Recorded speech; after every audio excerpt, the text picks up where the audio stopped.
irmãos, Satanás, esse capeta, Será que vai ficar quadradinho?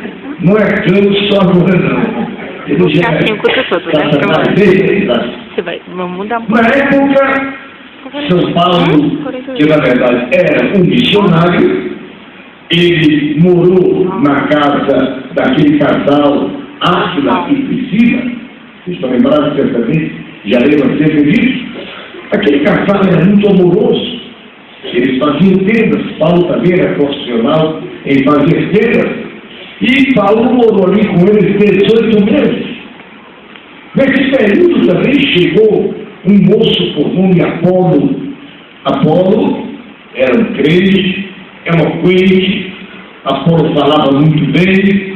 Apolo tinha muita facilidade, não só de expressão, mas ele era muito carismático, era muito comunicativo. Apolo ganhou a simpatia dos irmãos, mas Apolo não era batizado com o Espírito Santo. E aquele casal, Áquila e Priscila, ensinou a Apolo que ele precisava buscar o batismo com o Espírito Santo. Apolo aceitou a doutrina. Apolo buscou ao Senhor. Jesus batizou Apolo com o Espírito Santo. Aí então, irmãos, a graça se misturou com a sabedoria e Apolo tornou-se um grande servo de Deus. Aquela igreja tão abençoada, irmãos, com a ausência de Paulo, Apolo assume. Mas a ausência, irmão, daquele que era o fundador, por assim dizer, foi muito sentida. Chegaram alguns judaizantes, se introduziram no meio do povo e começaram a criar dificuldades. Fazer ali, na linguagem de hoje, uma fofocazinha santa no meio do povo, e começou a despertar um espírito, irmãos, de separação entre os crentes. Você vê lá, na primeira epístola de Paulo, lá no capítulo 3, quando ele dizia, bem, eu sou crente, mas meu pastor é Paulo. O meu pastor é Apolo, o meu pastor é Pedro, e o meu pastor é Jesus, né? Dizia ele.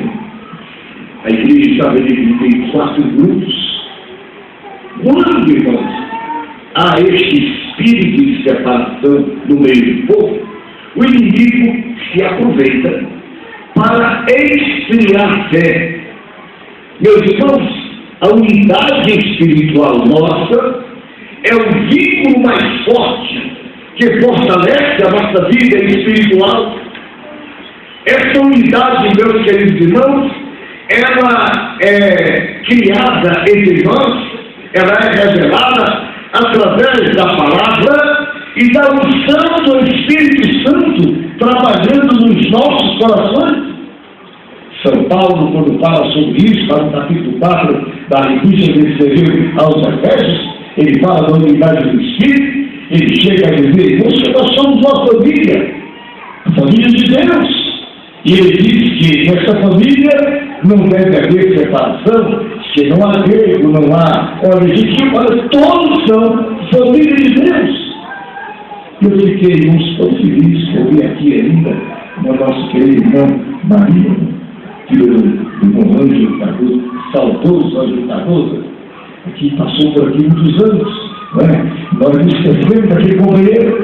Pois bem, mas essa família, meus queridos irmãos, unida, ela é forte, ela realiza, ela trabalha. Está escrito lá no primeiro livro da Bíblia, no livro do Gênesis, quando o povo é de uma mesma fala, de um mesmo sentimento, tudo que quiser fazer, parar. Não vai haver impedimento, porque a união, irmãos, Deus opera e derrama sua graça no nosso coração. Quando você recita muitas vezes o Salmo número 133, irmãos, é muito bonito, mas é sempre bom meditar no que está escrito, não é? Ó, quão bom e quão suave é que os irmãos vivem e amam, é como óleo que desce sobre a cabeça, sobre a harpa, e vai descendo pelo vestido até na ordem do vestido do sacerdote. Mas o que é que simboliza isso, irmãos? O óleo, biblicamente falando, é a unção do Espírito Santo. Não é isso que o São Francisco fala? O óleo simboliza a unção, o azeite é símbolo da unção. Meus irmãos, e a unção do Espírito, amados, não cai da mão, não cai no braço, ela cai na cabeça. Mas por quê?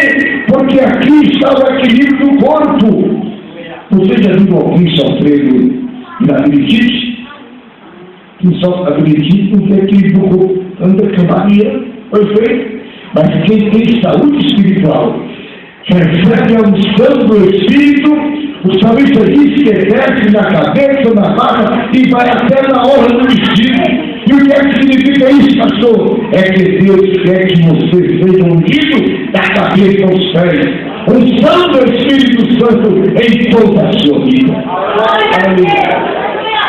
E quando isso acontece, irmãos, o diabo pode jogar barro na sua vida. Ele pode até acertar, ele pode até atingir, mas não vai sujar, porque o óleo não deixa. O barro bate, o barro cai. A unção de Deus, irmãos, ela preserva a nossa vida espiritual. Mas, queridos, a igreja de Corinto sofreu um pouco. Houve muito prejuízo, porque aqueles que se misturaram, irmãos, começaram a enfraquecer a unidade da igreja, e aí começou, irmãos, a carnalidade a aparecer. Depois você leu isso na questão, não é? 3, capítulo 4, Paulo chama a atenção daqueles irmãos, olha vocês, lembre-se, nós somos cooperadores de Deus. Olha, Paulo faz uma chamada para aqueles irmãos, mas no capítulo 5 já fala que houve ali carnalidade, questão de abuso sexual. Irmãos, depois do capítulo 6, irmão estava levando outro irmão à justiça. Irmãos, uma coisa tremenda. Mas, queridos, Paulo, então, quando chega no último capítulo, que é o que nós vemos, o último versículo 58, Paulo então diz o seguinte. Ele diz, olha, portanto, meus amados irmãos, sejam firmes e constantes e sempre abundantes na obra do Senhor, disse Paulo, porque o vosso trabalho não é vão no Senhor. Meus queridos, o nosso assunto esta noite é, e vamos falar sobre firmeza.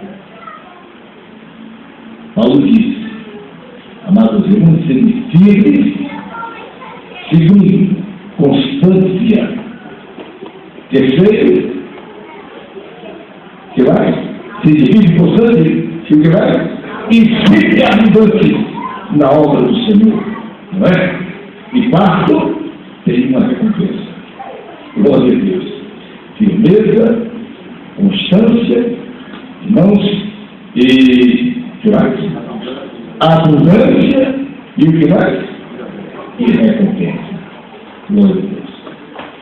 Irmãos, vamos começar a pensar juntos, irmãos, o que é que nós entendemos por ser firme?